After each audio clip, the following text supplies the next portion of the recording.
एसे गरम जादों बर' रायजोफोर नोंसोर मानोथ' सिरि सिरि नाय नै पुलिसफ्राबो सावथालखौ जेबो खालामबावा हाथियार लानायखौ सावथालफोरनि आखायाव बोरला थिर माबोरै बेफोरो माबोरै गनायजाथाव माबोरै जाथावना बेफोरो आरो बेराफारसेथिं मैया जे जाथाय जानानै थांबाय जोंनि बर' समाजनि सासे बर' हारिनि सासे लाइमोनखौहाय जिउ खहा खालामबाय बिथांमोनहाय आटेक खालामनानै माने गोबां दुखुनांथाव जाथाय गोबां दुखुनांथाव जाब्रबथाय जाय बिथाङा बेयावनो स्पटेड दंमोन बिथांमोनजोंनो दंमोन माने बिथाङाबो माने दुखु मोननानै दं बा मेडिकेलाव दं बिथाङानो फोरमायदों बै जाथाया माबोरै जामाने माबोरै बिथांमोनहाय एटेक खालामदों नोंथांमोना नैबे भिडिअनि गेजेरजों नायना लानो हागोन आरो बेराफारसेथिं बिथां बिटिसिनि चिफ बिथां हाग्रामा महिलारिसारा खायसे खोथा मख'दों जे मैयानि स्पटेड मैया जाथाय जानानै थांनायनि सोमोन्दै आरो एबसुनि प्रेसिडेन्ट दिफेन बर' साराबो खायसे खोथा मख'दों जे मैया जाथायखौ लानानै गोख्रों राव सोंखार होना बुंनाय जों नुनो मोन्दों आरो जों गासैबो खौसे जाखानांगोन खौसे जायाब्ला माने लोरबांथि बेफोर खाबुखौ नायनानै चान्स लानाय जायो आरोखि माने नोंथांमोना नैबे भिडिअनि गेजेरजों नायना लानांगोन बिथां दिफेन बर' सारा मा फोरमायदों आरो हाग्रामा महिलारि सारा मा फोरमायनो थांगासिनो दं भिडिअखौ जों ओमफ्राय नोंसोर ओंखारनो हाबायना ओमफ्राय आंखौ जाफुंदों ओमफ्राय बुनायनि उनाव लास्ट खनसे माथायाव बिदिनो बाथाम दंमोन बेजों बेयाव थैजोब्बाय ओमफ्राय हाथायाव बेसेबां बाखौनो माबाथाय ओमफ्राय बे सालायग्राखौ नोंसिनि गारि सालायग्राखौ सालायग्राखौनो जायगायाव माजों बुवाखौ माबा बल्डार दंमोन साइडआव अन्थाइ बल्डारजों ओमफ्राय सिखाजों दानदों मानसिफ्रा साबैसेमोन आंनि सिखाजों दाननायखौ थाल मोनासै मारै दान मानसिफ्रा बिसोर साबैसेमोन बिराद बुरजामोन सेंग्राफ्रा आंखौ बुदों नोंसोर साबैसेमोन जों साथाम ओमफ्राय बुग्राफ्राव एसे सावथालफोरल' दंमोन ना आलदा मा बर'फोरबो दंमोन ना गैयाना सावथालफोर दं ना एसे बुरजाथारमोन ना नोंसोर साथाम बिसोर होनबालाय फार्स्टआव बिसोर अन्थाइ खुबैग्रोदों गावजानो गिदिंबाय आङो गावजानो गिदिंनानै खारासै माबाबाय बाबाखौबो सोंबाय नोंसोरथ' जेबो दाय खालामखायाखैना नोंसोर फैबाय थानायावनो अन्थाइ खुबैबाय नोंसोरखौहाय अन्थाइ खुबैनानै नोंसोरनाथ' गारिया कन्ट्रल जायाखिसै ओमफ्राय नोंसोर कन्टाक्ट बेलथायबाय ओमफ्राय बेयावनो बिसोर एटेक खालामफैबाय ना रायजोफोर नाय नै सावथालफ्रा मादि बोरला लाना थाजोबदों नायलाय नै जोङो गावनो बर'नि जुद्ध जानोसै नै सावथालफ्रा এক্সিডেন্ট হয়েছে আমার মাজত ভুল বুঝাবুঝি হ'ব নালাগে হৈছে আমিও শুনি পাইছোঁ বা মোবাইলত দেখিছোঁ খুব সিৰিয়াছ এনেকুৱা যাতে ভৱিষ্যত নহয় ইয়াৰ কাৰণে মই এপিল কৰিছোঁ বড়ো হওক আদিবাসী হওক ইয়াৰে মানুহ শান্তি বজাই ৰাখক গণ্ডগোল হ'ব নালাগে কোনোবা একজন দুইজনে ভুল কৰিছে বুলি সমাজ হিচাপে ইয়াত গণ্ডগোল হ'ব নালাগে কথা সেইটোৱে আৰু আপোনালোকেতো জানে ল এণ্ড অৰ্ডাৰ আমাৰ হাতত নাই ল এণ্ড অৰ্ডাৰে নিজাববীয়াকৈ চাই আছে কণ্ট্ৰল কৰিবৰ কাৰণে আৰু আজি ৰাতিপুৱাও ধৰ্ণা চৰ্ণা দিছে বুলি কৈছে যে নহওক ডেম'ক্ৰেটিকভাৱে ধৰ্ণা দিব লগা আছে দিয়ক কিন্তু ভায়লেন্স কৰিব নালাগে এক্সিডেণ্ট एक्सक्लुसिभलि जों नुदों जे माखासे माने आयेन सिमफायनानै आरो कुनु आयेनखौ मानियालासिनो साथाम सुबुं जोंनि मिथिनायाव स्कर्पिय' गारिजों बे लामाजों फैबाय थादोंमोन आरो बे बाथ्राखौबो जों मिथिनो मोन्दों जे बे सुबुंफोरा गोबां माखासे खामानि दामानिनि थाखाय बे लामाजों थांलाय फैलाय खालामो आरो बे समावनो सिखाव साजायनानै सिखाव मुं होनानै माखासे बे मालसिं र'डआव ज' जानानै थानाय सुबुंफोरा माने जायखौ सान्थाल माहारिनि होननानै बुंदों माहारिनि जानो हानाय खिन्थु दायनिगिरिया बै जायगायाव थानाय सुबुंफोरखौसो जों होगोन खारन मोनफ्रोमबो हारियावनो गाज्रि सुबुं थायो दा बे मालसिं र'डआव ज' जानानै थानाय सुबुंफोरा सिखना जोहोलाव जाय राजा बिस्मित माने 30सो बैसोनि बिथांखौ गारिखौ लाखिनानै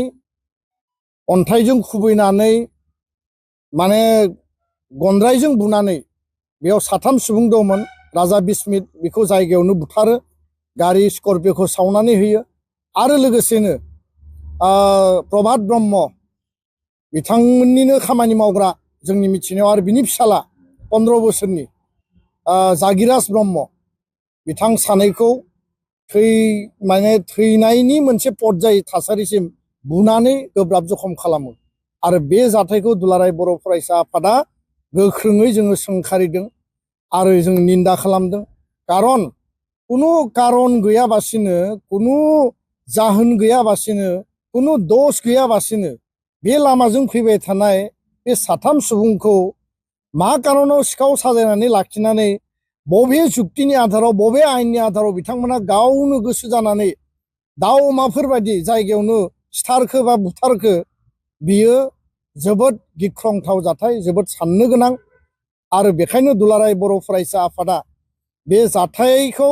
गोख्रों रावजों सोंखारिनायजों लोगोसे बे जाथायाव जेसेबां सुबुङा जड़ित दङ, जायफोरखौ भिडिअ नुदों, जिखिनि भाषाफोरखौ बाहायदों, बिथांमोनखौ गोख्रैयै एरेस्ट खालामनानै बिथांमोनखौ आयेननि गन्डिनि गेजेराव स्ट्रं साजा, फासियानो जा बा बिथांमोनखौ जि पर्यायनि साजा होनांगौ बे साजा होनो थाखाय दुलाराय बर' फरायसा आफादा जोङो दाबि खालामदों। आसाम सरकारखौ, आसामनि DGP, क'क्राझारनि DC, क'क्राझारनि SSP, दिनै पुलिस प्रशासना रायजो राजानो धन सम्पत्तिनि, रायजो राजानि जिबनखौ माने रैखाथि होनायाव फैमाल जादों। बे खोथाखौ जोङो दिनै नुनो मोनदों। खारन क'क्राझाराव बेबायदि गोबां इन्सिडेन्ट जालांदों, बेबायदि गोबां इन्सिडेन्ट जाबाय। आरो बेखायनो सिखना जोहोलाव राजा बिस्मितनि जास्टिस नागिरनानै दुलाराय बर' फरायसा आफादा दिनै आसाम सरकारनिसिम जों दाबि दैखांदों, जिल्ला प्रशासननिसिम दाबि दैखांदों जे कुनु कारनाव सासेबो नट ए सिंगल पार्सन बे घटनायाव जड़ित मानसिफोरा जाहाथे खारग'आ आरो बिथांमोनखौ एरेस्ट खालामबाल' जाया, बिथांमोनखौ आयेननि गेजेरजों जिखिनि पानिशमेन्टनि होनांगौनि बेबस्था दङ, जाहाथे उनाव मालाबाबो रावबो जाहाथे सोरनिबा जिबन, सोरखौबा बुथारनायनि थाखाय जाहाथे रावबो साहस खालामा। खारन बियो जोंनि बे जायगाया जोंनि जोनोमनि अधिकारनि आरो बे हाया जोंनि, आरो बे हायावनो जुदि जोङो थैनो गोनां जायोबा,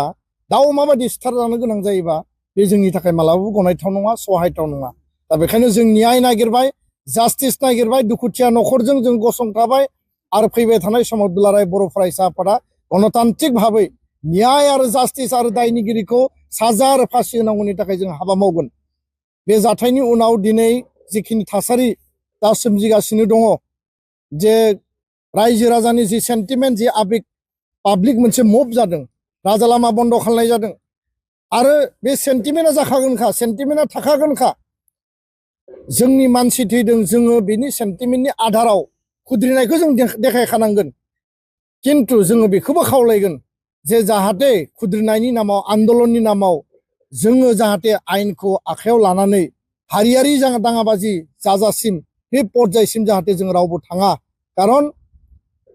मोनफ्रोमबो हारियाव गाज्रि सुबुं थायो, काल्पिट्स थायो, मिसक्रेन्ट थायो आरो बे गाज्रि सुबुंफोरा जेब्लाबो गाज्रि खामानि मावो। गाज्रि सुबुंफोरखौ नायगिरनानै आयेननि गेजेरजों जों साजा होनांगोन आरो नङाब्ला जोंनि गेजेराव बायदिसिना गाज्रि थासारिया सोमजिगोन। दा बेखायनो सेन्टिमेन्ट आरो आबेगाव जों जिखिनि खुद्रिनांगौ, जों जिखिनि प्रटेस्ट खालामनांगौ, न्याय आरो जास्टिसनि थाखाय जिखिनि ओंखारबोनांगौ, बे थार लामाजों जों हाबा मावलांनांगोन आरो सान्ति आरो गोजोनखौ जोङो बयबो रेस्टेन्ट जानानै मेनटेन खालामनांगोन आरो न्यायनि थाखाय सरकार आरो आयेननि खाथियाव जोङो दाबि दैखांनानै हाबा मावलांनांगोन। आरो उनाव बर' मानसिया, बर' सुबुङा कुनु कारनाव रावबो जाहाथे बेबायदि दाउ अमा बायदि बुथारजानो गोनां जाया, बिनि थाखाय जोङो प्रशासनखौ जों नारसिननांगोन। प्रशासना बेयाव फेल, खारन क'क्राझाराव माने माइनर गार्ल, बर' गार्ल रेप इन्सिडेन्ट जादों, बेबो बहुत गोबावनि उनावसो एक्सन जादों। दाखालि बावै सासे मेन्टेलि रिटार्डेड, बिनि सायावबो रेप इन्सिडेन्ट जादों आरो बेयाव बाङालि आरो मुस्लिमनि गेजेराव मोनसे हारियारि दाङाबाजि जानायनि लामायाव थांबायमोन। दिनै जों फिन नुबाय बे जाथाया मानो जाखो। प्रशासना जुदि इन्टेनसन आरो एटेनसन थायोब्ला बेफोरबायदि जाथाया जायामोन। खारन चिरां जिल्लानि बासुगाव जि घटना जालांबाय 1 मास सिगाङाव गुरुबासायाव, माने चिरां बे जाथायाव जायखौ आक्रमण खालामदोंमोन बे आक्रमणकारिखौ दाबो प्रशासना हमनोबो हायाखै, नागिरनानैबो मोनाखै। बे जाबाय प्रशासननि फेलार। आरो प्रशासना जुदि रायजो राजानि जिबन आरो सम्पति निरापत्ता होनायनि अनगायै गुबुन लामायावसो जुदि बांसिन बेस्थ' थायोबा गुबुन खामानियावसो जुदि बांसिन बेस्थ' थायोबा बिथांमोननि एटेनसना जुदि बे माने गाज्रि खामानिथिंसो जुदि बांसिन एटेनसन थायोबा मा बाथ्राखौ बुंनो नागिरदों नोंथांमोना बुजिगोन जे दिनै जों नुदों जे प्रसासन पुलिस प्रसासन असि आइसि एसएसपि जाय जाया मानो बिथांमोननि एटेनसन आरो इन्टेनसना दिनै बेलेगथिंसो थांगासिनो दङ रायजोनि बे दुखु दाहा रायजोनि निरापत्ता जीवन आरो माने सम्पत्तिनि निरापत्ता होनायाव बिसोरो मुथे गोसो होआ पाब्लिक फ्रेन्डलि माने पिपल्स फ्रेन्डलि पुलिस प्रसासननि खोथा बुङो किन्तु रायजो राजानि गेजेराव थांनानै दिनै बै प्रसासनिक माने बिसयाफोरा बे अफिसारफ्रा खामानि मावनायखौ जों नुवाखै दा बेखायनो नैबे जाथायजों जिखिनि दा थासारि जादों जों बयबो रेस्टेन्ट जानानै जों आवगायनांगोन आरो जोंनि सेन्टिमेन्टखौ देखायनांगोन दाबिखौ लाखिनांगोन आन्दलना जागोन किन्तु जाहाथे जोङो गाव गेजेराव दाङाबाजि जानानै जोङो गाज्रि थासारिसिम जाहाथे थांनायनि परिबेसखौ लाबोआ बेखौ लानानै जों बयबो खामानि मावनांगोन आरो जोङो राजा बिस्मितजों बिथांनि न'खरजों जों गसंफादों सानै जायफोर जोखोम जादों बिथांजों गसंफादों दुलाराय बर' फरायसा आफाद क'क्राझार जिल्ला जोंनि नर्थ क'क्राझार आनसलिक कमिटि आरो जोंहा जि कारिगाव इउनिट कमिटि दङ मैया जाथाय जानायनिफ्रायनो हस्पिटालाव थांनाय हस्पिटालाव खबर लानाय पुलिस प्रसासनखौ नारसिननाय एरेस्ट खालामनो होनाय गासै जि परिबेसखौ दिनै जोङो आयेनगत भाबै जों हाबा मावबाय थादों आरो आयेननि गेजेरजों बिथांमोनखौ सास्ति होनो थाखाय जों खामानि मावबाय थादों गोजोन्थों गेजेरजों नोंथांमोना निस्सय नुबाय बुजिबाय जे बिथां जे बेयावहाय जे जाब्रबथाय जानायाव दंमोन बिथाङाहाय जे जोखोम जानानै जे हस्पिटालाव दंमोन बिथाङाहाय फारि फारि फोरमायलांबाय माबोरै जाथाया जामारदोंमोनखौ माबोरै जाथाया जामारनाय बै दुखुनांथाव जिथु जाथाय जे सासे लाइमोना जिउ खहा जानानै थांबाय जाय जोखोम जानानै दङ बिथाङाहाय हस्पिटालाव बिथाङा फारि फारि फोरमायदों माबोरै जाथाया जामारखो नोंथांमोना भिडिअखौ नायनानै मिथिबाय जानांगौ बुजिबाय जानांगौ किन्तु जोंनि थाखाय बेयो मोनसे गोबां दुखुनांथाव जाथाय माने जों बर'फोरनि मोनसे लोरबां जोंनि मोनसे लोरबांसिन माने जोंनि लोरबांसिन जोंनि जेंनायानो जाहैदों माने जों खौसेथि गैया खौसेथि गैयिनि थाखाय बिथांमोनाहाय खाबु लानानै बा मोनसे अपरचुनिटि लानानै बेफोरबायसा खामानिखौ मावदों आरो नैबे थासारियाव जों गासैबो खौसे जानाया जोंनि थाखाय गोबां इम्परटेन्ट गोबां गोनांथि माने लोरबांनि सायाव लोरबां माने खौसेथि गैयिनि थाखाय बेफोरबायसा जालांबाय दं जोंनि गेजेरावहाय जोंनो जास्टिसखौ नांखागोन आरो जास्टिस मोनखानांगोन जाय बे खामानिखौ मावदों बिथांमोनखौहाय पानिशमेन्ट मोनखानांगोन बा होखानांगोन आरो बेराफारसेथिं दिफेन बर' साराहाय गोख्रों रावजों खोथा बुंनाय नोंथांमोना नैबे भिडिअनि गेजेरजों बेखौबो निस्सय नुबाय जानांगौ मिथिबाय जानांगौ बिथाङाहाय माबेसा खोथा फोरमायदों माखौ लानानै आरो बिथां हाग्रामा महिलारि साराबो जे मैयानि जाथाय जे मैयानि जाब्रबथायखौ लानानै बिथाङा खायसे खोथा मख'नायनि खौरां बा ससियेल मिडियानि गेजेरजों नुदों जानांगौ आरो दिनै जि दुंहाव थासारि जाबाय क'क्राझारनि कारिगावआवहाय माने मैयानि जाथायखौ लानानै आरो दुंहाव थासारि खालामखानांगोन आरो खालामखानांगोन बे मोनसे माने जि जाथाय जानानै थांबाय बिनि सायाव मोनसे जिथु अयथासार खालामनाय जादोंना बिनिखायनो माने ओरैबायसा माने दाउ अमाफोर बायसा सिथारनाय रखम जादों जिहेतु मैया जाब्रबथाय जानानै थांबायना बेवहायनो जाथावै थासारि माने जोंनि बर'फोरनि गेजेरावहाय बेफोरबायसा समाजावहाय सोमजिबाय थानाया जोङो निस्सय नुबाय थादोंबा नोंथांमोनाबो निस्सय नुबायनो थादों जानांगौ जिहेतु दा ससियेल मिडियानि जुग खौरां बा ससियेल मिडियानि गेजेरजों गोबां नुबाय थायो जोङो बेफोरबायसा माने जाथावै जाथायफोराहाय जाबाय थादों आरो दा बेखौ गोबाङानो खायसेफोराहाय माने पलिटिक्स बा राजखान्थिजों नायो बेखौ